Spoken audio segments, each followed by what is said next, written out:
అధ్యక్షుడు. ఆయన తర్వాత ఆ సంఘాన్ని నేను రెడ్డి కుమార్ అధ్యక్షుడిగా ఈ సంఘాన్ని కొనసాగిస్తూ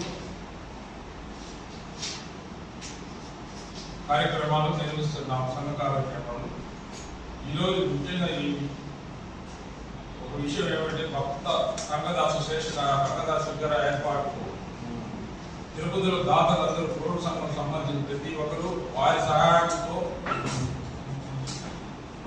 డబ్బులు సేకరించి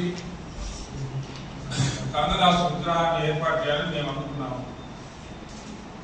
గౌరవనీయ మంత్రి సవితమ్మ గారు ఆయన తన తండ్రి పేరున విగ్రహం ఏర్పాటు ఆయన దాతగా విగ్రహం ఏర్పాటు చేసేదానికి ఆయన సహాయం చేసి మిగతా దాతలందరూ తల వంతున ₹1,00,000 లెక్కన 50,000 లెక్కన 10,000 లెక్కన 5,000 లెక్కన అందరూ విరాళాలు ఇచ్చారు.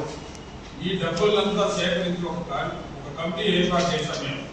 ఆ కమిటీలో ఆడిటింగ్ అనేది లేకుండా అవతకాలు జరిగాయి. డబ్బులు ఏ రకంగా ఖర్చు పెట్టామనేది ఇంతవరకు మాకు తెలియజేయలేదు.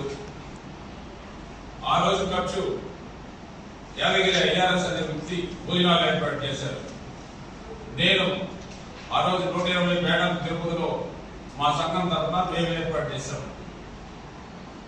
30 నుంచి 35 లక్షల రూపాయలు వసూలు చేసి డబ్బులు ఏం చేశారనేది తెలియజేయలేదు.